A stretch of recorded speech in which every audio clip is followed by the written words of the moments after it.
Hello and welcome to Volusia Magazine. I'm Amber Osman. In this week's episode, the county is ready to acquit those worn-out tires guilty of harboring mosquitoes. Volusia libraries have programs to make us more money-wise, and the Daytona Beach International Airport is celebrating you, its valued customer. Later on in the program, Joanne Magley sits down with Jennifer Winters, program manager of the Sea Turtle Habitat Conservation Plan. Those segments and more coming right up on Volusia Magazine. I hope you stay tuned.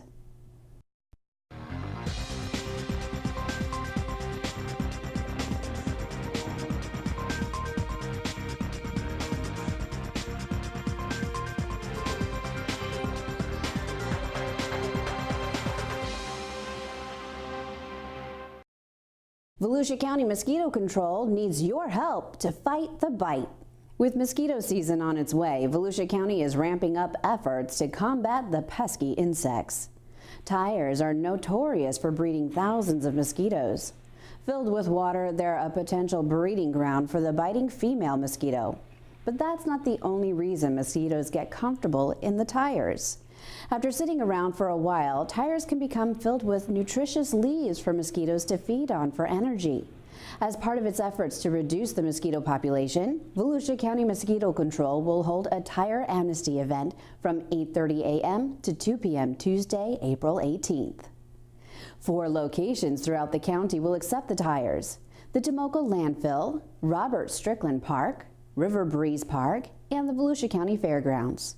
Bill Greening, an environmental specialist with Volusia County Mosquito Control, says by disposing of tires properly, you can help prevent mosquito breeding. It's important as far as mosquito control is concerned because tires breed lots and lots of mosquitoes. Mosquitoes like dark places, they like wet places, and tires hold lots of water when they're left unattended.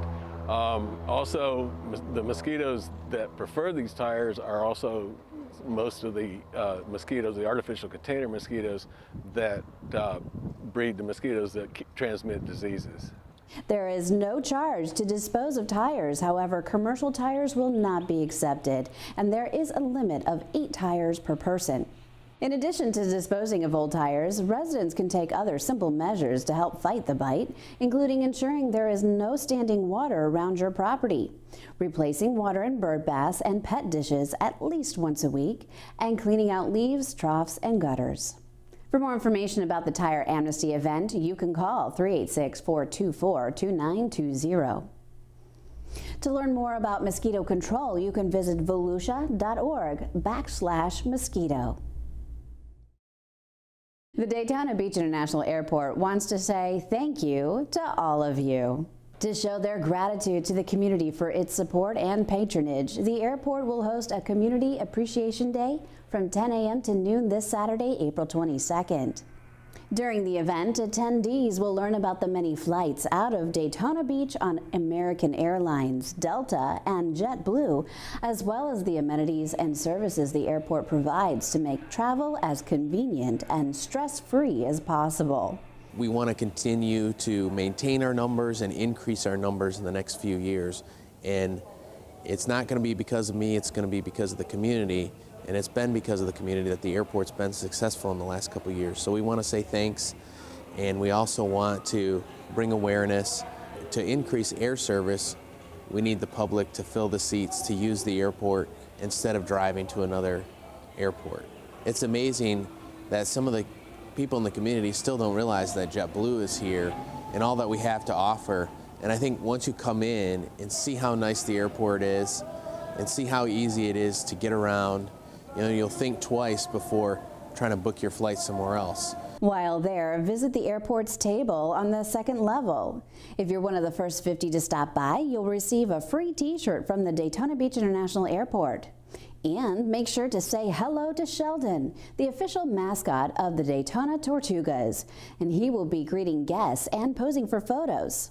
All guests will have the opportunity to win door prizes, including a hotel stay, gift cards, and tickets to a Daytona Tortugas game. Don't miss this fun chance to learn a little more about your hometown airport. For more information about the event, you can contact Business Development and Customer Service Coordinator Pat O'Brien at pobrien@volusia.org. To learn more about the Daytona Beach International Airport, you can visit flydab.com.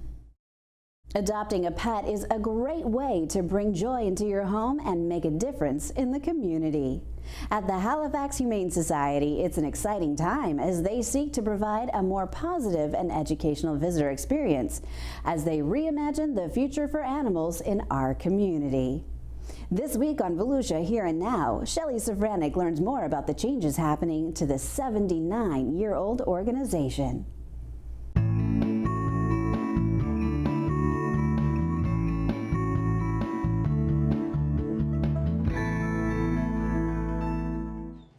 Miguel Abi Hassan, Chief Executive Officer of the Halifax Humane Society, is on a mission, and it's one he is not alone in, as the Halifax Humane Society board members, community leaders, sponsors, and Abi Hassan seek to revitalize what it means to give humane care to animals. It's a mission that took hold in Abi Hassan when he was 8 years old and first exposed to the world of animal welfare. It's a mission that continued to inspire him as he received a master's certificate in industrial psychology, worked at the Atlanta Humane Society, and then became the Chief Executive Officer of the Halifax Humane Society 7 years ago. It's been years in the making for this Venezuelan native who's at the helm of the multi-million-dollar organization that cares for 25,000 animals annually in Volusia County. And now it's a mission that's turning into a shared vision in our community to provide a more positive experience in the care of and adoption of pets. I realized that there was a massive disconnect between animal welfare and animal shelters. That is, humane organizations are supposed to be an anchor of humanity, not just a responsive, reactive facility that takes in animals and takes in problems in society, but one that tries to fix them proactively. So what I found in that, and what I've been able to accomplish here with a very supportive board, in fact our president coined the phrase, "We're so much more than a shelter," is to encapsulate that. And our vision here for the future really brings that to the forefront.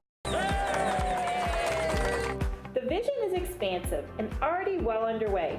Divided into 3 phases, the opening of a dog park last June was the first phase to be completed. The park is open from 8 a.m. to 6 p.m. daily and features areas for small and large dogs on and off a leash. Highlights of the dog park include agility courses, fenced and shaded areas, walking trails, and water stations for pet owners and their animals. Pet lovers traveling along this I-95 corridor and just north of I-4 now have the perfect place to stop and stretch their legs and their pets' legs at this newly opened dog park and the soon-to-be open Halifax Humane Society's Pet Welcome Center, the first of its kind in the country. Phase 2 makes the Halifax Humane Society the first nonprofit to open a pet-friendly travel center along a 180-mile span of I-95 between St. Augustine and Vero Beach. When opened in May, travelers can visit the dog park as well as get information and referrals for pet-friendly hotels, motels, and other services in the area. We know about 40% of travelers are traveling with their pets. Considering how many cars pass by this interstate over here, that's quite a handful. We will also have grooming and kenneling here in case they want to leave their pets with us while they're going to the local mall, going to purchase a car, wherever they may be going. We will offer services here that are completely comprehensive. Comprehensive also is reflective of the third and final stage of the reimagined Halifax Humane Society. It includes renovating the 50-year-old institutional-looking facility and incorporating the latest in shelter design improvements, efficiencies, and upgrades, while also creating a family-friendly place the center hopes will draw people through its doors frequently, and not just when looking to adopt or surrender a pet. We're going to change the entire look and feel of the Humane Society, and we're already taking steps in that direction. One of the first things that we did, because we're of course going to start with our animals, is we refurbished the adoption adoption kennels for our dogs, one of the oldest parts of the facility. The new kennels have all the technologies going to the dogs. We have flooring systems that prevent bacteria and disease. We have sound suppressing ceilings that make it more comfortable for our visitors. And we also have better ventilation that again reduces disease and won't offend the senses as much. It's no longer will we hear things like, I can't visit the Humane Society, it's too sad of a place. We're going to hear things like, let's go there again. We were just last week, but we want to enjoy it. It's a great place to visit with the family. And we hope that all of our programs and services, we know that all of our programs and services will tie into that concept. The kind of place you don't visit just when you need to, the kind of place you visit when you want to. To see this vision to reality, the Halifax Humane Society has embarked on an ambitious $3.6 million fundraising campaign. Already, they have raised a little more than $2.6 million, and they are hoping everyone gets involved in their campaign. To learn more about the vision of the new Halifax Humane Society or make a donation, visit www.hhsfuture.org or call 386-274-4703. For Volusia Here and Now, I'm Shelley Safranek.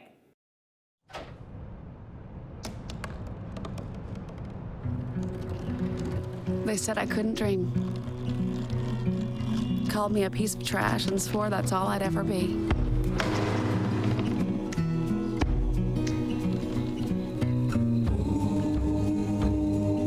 Said a bottle couldn't see the ocean.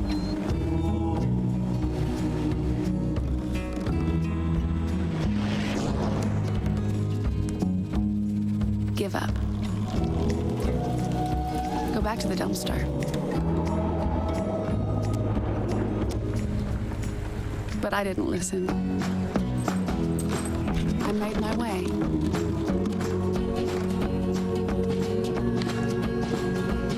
And now, I am what I've always wanted to be.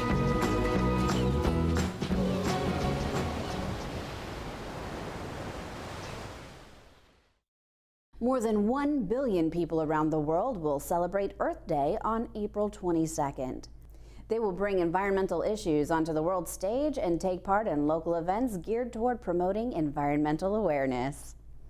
Volusia County will observe Earth Day by coordinating the St. Johns River cleanup in West Volusia and spreading the word about two important environmental issues, recycling and fertilizing.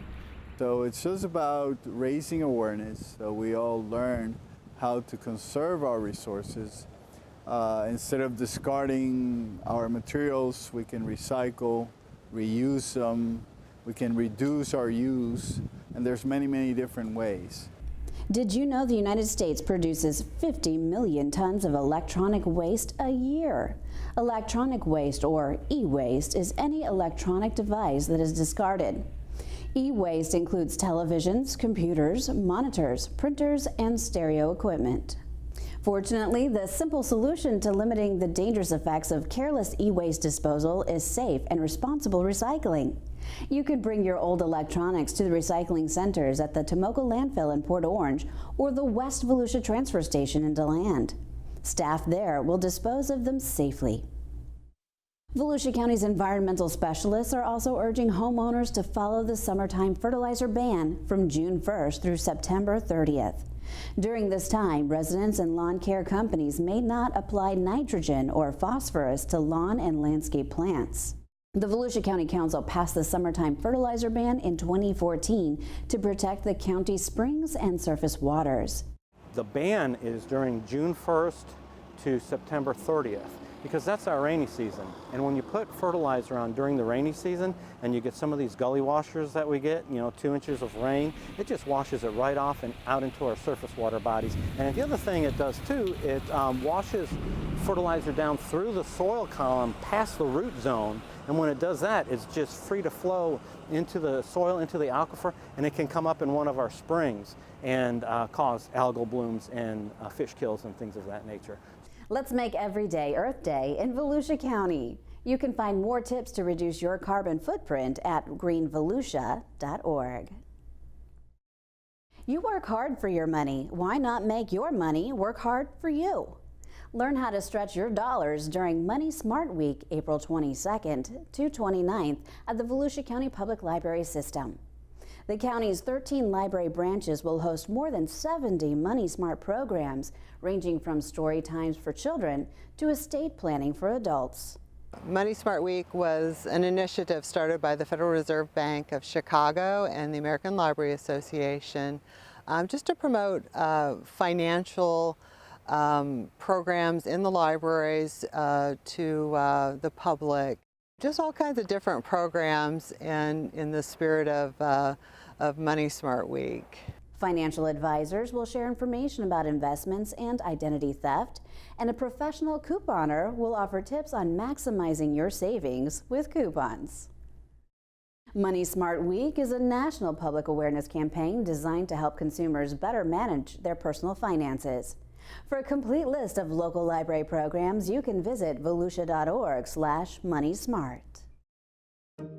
Here's a look at some events happening around Volusia County.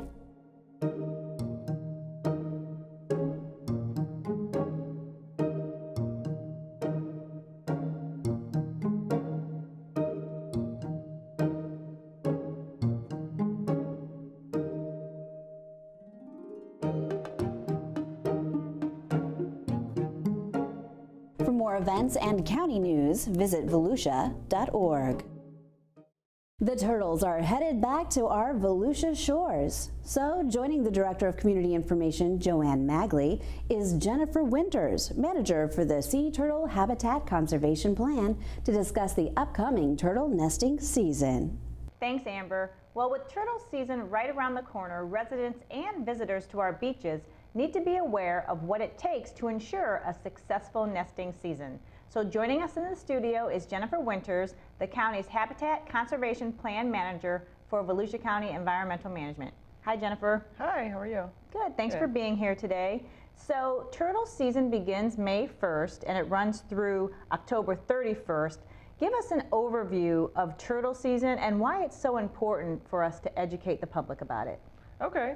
Well, it's a really fun time of year when the sea turtles start to come out of the water and lay their nest along our beaches. So every summer when the water temperature gets around 74 degrees, hundreds of turtles will emerge at night, usually under the cover of darkness, and lay their eggs on our sandy beaches.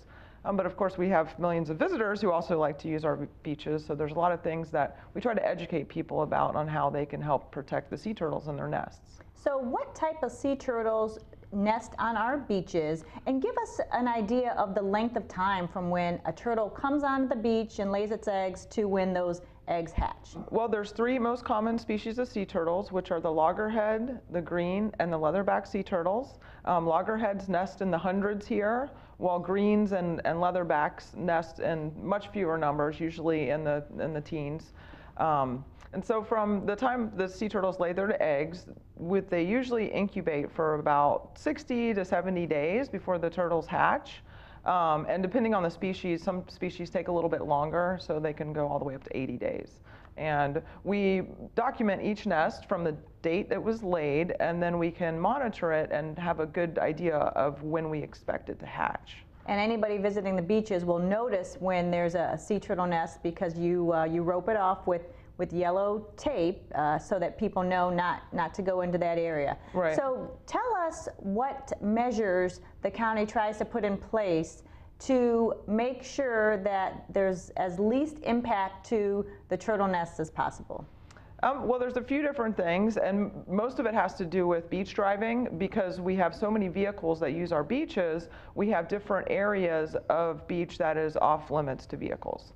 So for example, some of our non-driving zones are where we actually get the most sea turtle nests. And in the areas where we do have public driving, we have what's called a conservation zone. And it's the line of posts along the beach that say no parking past this point. And it protects the upper section of beach, which is the dry sand dune area, which provides the best habitat for sea turtle nests.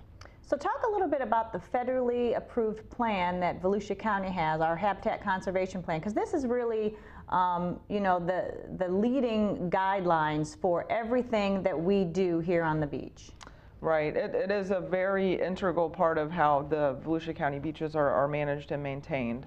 The Habitat Conservation Plan is a direct result of what is called an incidental take permit. So the county holds a permit that's issued from the federal government specifically authorizing us to have our beach driving activities. But the Habitat Conservation Plan outlines on how we manage those activities to best protect our endangered species that are also using our beaches. So sea turtles are the, the most well-known animal that we're trying to protect in their habitat for their nesting beaches. But there are other listed species that use our beaches as well. All right, so let's talk about some of the measures that are in place that begin when turtle season starts. So for instance, we have a lighting ordinance, and we have to make sure that certain lights are not visible on the beach. So talk about that and why that's important for the safety of the sea turtles. Okay. And lighting started as a form of mitigation. So any type of loss that would happen because of our beach driving, we make up for that through enforcing our lighting ordinance. And it's a specific ordinance similar to most other coastal counties in Florida have a similar sea turtle protection ordinance regarding lighting, which can be problematic for sea turtles who are deterred from coming into brightly lit areas. As well as the hatchlings coming out of the nest become disoriented, and they become attracted to the brightest lights in the area, and they can be led up into dangerous situations. And that's because the turtles they find their way to the ocean from the natural moonlight, and that's why any other lights that are shining on the beach confuse them and will make them go a different direction. So that's why it's so crucial to really limit that lighting. Yes. And so, most of our coastal hotels and condominiums are very aware of the ordinance, and we work with them throughout the year to try to bring their properties into compliance and educate them on how to safely light their properties and also protect sea turtles at the same time. So what other measures do we have in place besides lighting ordinance to ensure we have a healthy sea turtle season? There's a few different things. Some of it is just, again, back to education and letting people know that if they're using the beach during the day, to please try to take everything with them when they leave the beach at night, because sea turtles are using the beach at night mainly, and any obstacles that they encounter along the sand can be problematic for their nesting attempts. We do have turtles that will encounter, furniture left on the beach, and they may abandon their nesting attempt. So something as simple as picking up your chair and taking it, with you, really can make a difference. That's why there's an ordinance in place that actually prohibits furniture and such being left on the beach overnight because of just what you said. If multiple things are left on the beach, especially larger objects like tents and chairs, then the turtle will. What happens? Do they end up going back into the ocean, or? Sometimes, and sometimes they get entangled in those types of things. And even, more concerning is that those items are also a safety hazard for people that are trying to walk along the beach at night. Sometimes the ropes from the tents are invisible to see, and holes, even deep holes left in the sand, can be a tripping hazard for anybody trying to use the beach. All right, so you have an opportunity for folks who want to get involved with the sea turtle nesting season, and it's a volunteer opportunity. So talk a little bit about that.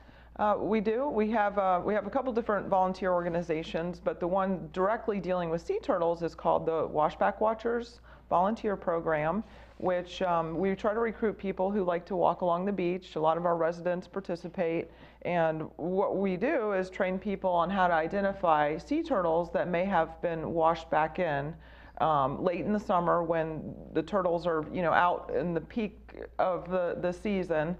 They've all hatched off Florida beaches and made their way out into the floating sargassum. Well, sometimes when the storm conditions are just right, the sargassum seaweed gets pushed back onto the beach. And so we recruit volunteers to help us look through the seaweed to rescue these small turtles.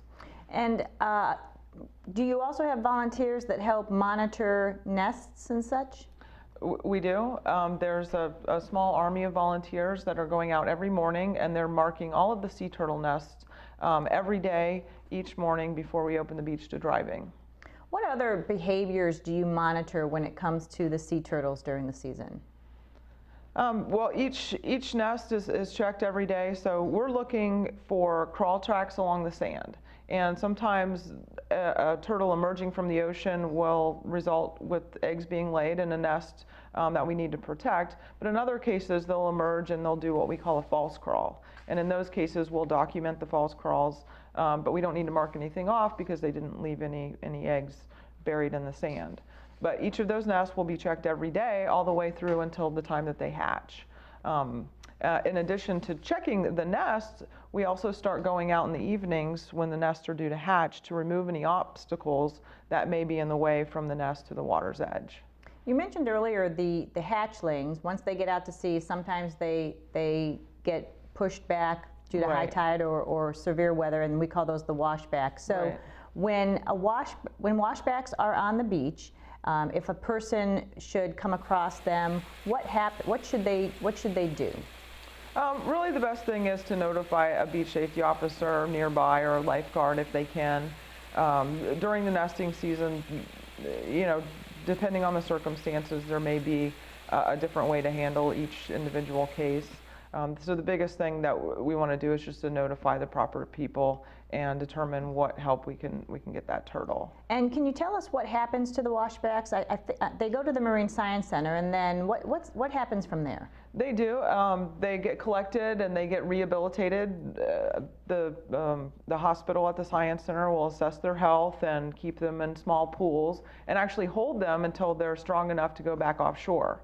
But the big message for people is we don't want people to put these small washbacks back in the water because their natural habitat is in the Gulf Stream and the floating sargassum seaweed, which can be up to 40 miles offshore.